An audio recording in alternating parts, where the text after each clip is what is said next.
UPSC repeated theme है world climate. चलिए quickly revise करते हैं the hot desert and mid latitude desert climate को। लैटिट्यूड के रेफरेंस में बात करें तो इन स्पेसिफिक लैटिट्यूड्स में कॉन्टिनेंट्स के वेस्टर्न मार्जिन पे हमें हॉट डेजर्ट क्लाइमेट मिलता है। यहां पर अगर हम देखें तो ये डार्क कलर रिप्रेजेंट करता है हॉट डेजर्ट्स को। वहीं अगर हम मिड लैटिट्यूड्स की बात करें वहां पे भी कुछ ऐसी कंडीशंस हो सकती हैं जिनकी वजह से वहां पर भी डेजर्ट कंडीशंस हो सकती हैं leading to mid latitude deserts. तो दोनों का ही हम इस वीडियो में रेफरेंस लेंगे। देखिए, जब भी हमें डेजर्ट्स की बात करनी है ना तो हमें बेसिक सी चीज सोचनी है कि हम उन कंडीशंस को रेफर करें जहां पर रेनफॉल बहुत कम है या मॉइस्चर बहुत ज्यादा नहीं है, तभी तो डेजर्ट्स की बात हो रही है। तो चलिए इन्हें ध्यान में रखते हुए पहले पॉइंट को समझते हैं। पहला पॉइंट कहता है हॉट डेजर्ट एसोसिएटेड होते हैं सब ट्रॉपिकल हाई प्रेशर बेल्ट से, यानी कि सब tropical high pressure belt. Basics की बात करें तो वार्म कंडीशंस यानी कि लो प्रेशर, हवा ऊपर जाएगी, बादल बनेंगे, बारिशें होंगी। वहीं अगर हम कोल्ड कंडीशंस की बात करें, हाई प्रेशर, हवा चुपचाप डिसेंड कर रही है। यानी अब अगर मुझसे पूछा जाए रेनफॉल के लिए बढ़िया कंडीशंस कौन सी हैं, तो लो प्रेशर बढ़िया है रेनफॉल के लिए। वहीं अगर मैं बात करूं हाई प्रेशर की, जहां हवा चुपचाप डिसेंड हो रही है, तो ये रेनफॉल की कंडीशंस तो नहीं है, रेनफॉल तो बहुत ज्यादा नहीं हो रही है। यानी कि कहीं ना कहीं ये रेफर हो रहा है डेजर्ट की कंडीशंस को।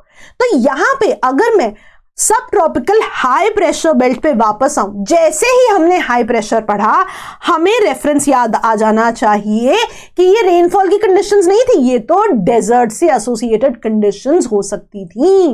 और इसका एग्जाम्पल है सहारा डेजर्ट। सब ट्रॉपिकल हाई प्रेशर बेल्ट सहारा से होकर गुजरती है और आप देखिए यहां बताया भी जा रहा है एयर डिसेंडिंग है, हाई प्रेशर, हवा डिसेंड कर रही है लीडिंग टू डेजर्ट्स। दूसरी कंडीशन की बात करें तो on the western coast presence of cold currents. जैसे ही हमने कोल्ड करंट पढ़ा हमें ओशन करंट्स का रेफरेंस लेना है। जैसे ही हमने कोल्ड पढ़ा हम बेसिक पे वापस आ गए। कोल्ड यानी हाई प्रेशर, हवा डिसेंड कर रही है, यही तो डेजर्ट की कंडीशन थी। तो अब अगर हम एग्जाम्पल समझें तो वेस्ट कोस्ट पे पेरुवियन करंट कोल्ड करंट का एग्जाम्पल है। इससे एसोसिएटेड डेजर्ट में हम अटाकामा डेजर्ट का रेफरेंस ले सकते हैं। आगे बढ़े, तीसरा पॉइंट, तो यहां पे ट्रेड विंड्स और वेस्टर्लीज का रेफरेंस है। अब ट्रेड विंड्स ध्यान दीजिएगा, जब ट्रेड विंड्स यहां पर आएंगी, जब ट्रेड विंड्स आएंगी पहले रीजन्स में तो मॉइस्चर शेड होगा। By the time they reach the desert moisture खत्म हो चुका होगा, मॉइस्चर बहुत ज्यादा शेड नहीं होगा। तो इनिशियली मॉइस्चर शेड होगा yes, but by the time they reach the western coast moisture बहुत ज्यादा नहीं होगा। इसीलिए ट्रेड विंड्स जो है रेनफॉल लेकर नहीं आ रही। इसीलिए आप देखिए लिखा हुआ है ट्रेड विंड्स ब्लो ऑफशोर। याद रखने का तरीका क्या है, ऑफशोर यानी रेनफॉल ऑफ हो जाती है, रेनफॉल बहुत ज्यादा नहीं है, तभी लिखा हुआ है ट्रेड विंड्स ब्लो ऑफशोर। अच्छा, वेस्टर्लीज का भी रेफरेंस है। वेस्टर्लीज की जब भी हम बात करते हैं ये वाटर बॉडी से मॉइस्चर लेकर आती है, लेकिन दिक्कत क्या है कि ये मॉइस्चर लेकर आ तो रही है बट ये बियॉन्ड दोज डेजर्ट्स हैं, उस डेजर्ट की लिमिट में है ही नहीं। तभी वो कह रहे हैं कि वेस्टर्लीज ऑल्दो ऑन शोर है। याद रखने का तरीका क्या है, रेनफॉल ऑन करती है, मॉइस्चर लेकर आ रही है, रेनफॉल कर सकती है, लेकिन ये डेजर्ट लिमिट के बियॉन्ड है, आउटसाइड है। तो यहां पे डेजर्ट्स की कंडीशन क्या बनी कि ट्रेड विंड्स ऑफशोर ब्लो कर रही हैं। नेक्स्ट पॉइंट अगर हम देखें तो यहां पे रिलेटिव ह्यूमिडिटी इज लोअर्ड की बात हुई। देखिए, जैसे ही ह्यूमिडिटी का रेफरेंस आया मतलब हम मॉइस्चर की बात करें, और हमें पता है डेजर्ट की बात अगर हम बात करेंगे तो मॉइस्चर वैसे भी कम होगा।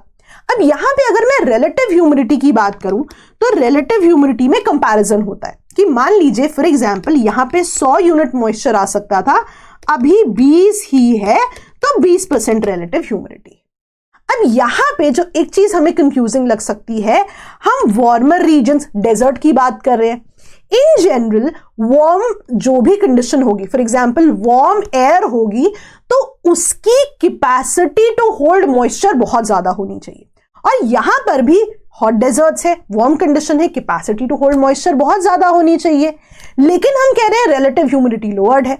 ऑफ कोर्स वार्म कंडीशन है, लेकिन मॉइस्चर की तो अवेलेबिलिटी ही नहीं है बहुत ज्यादा, तभी तो हम कह रहे हैं कि रिलेटिव ह्यूमिडिटी लोअर है।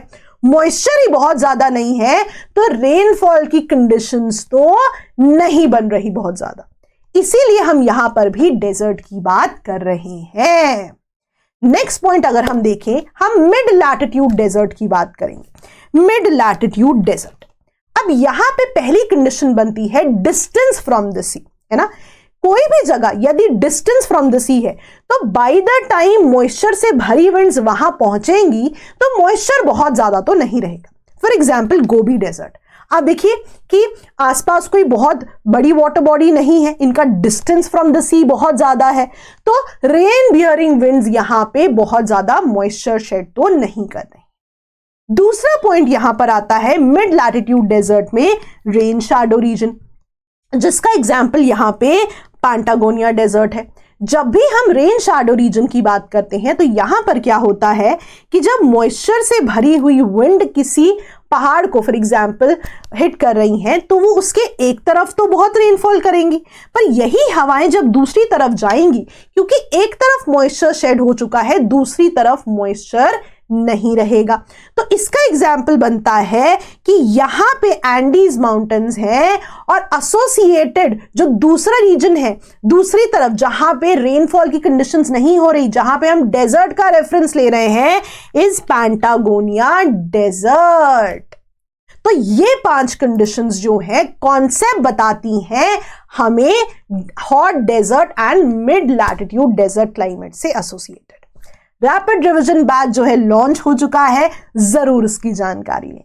Thank you so much.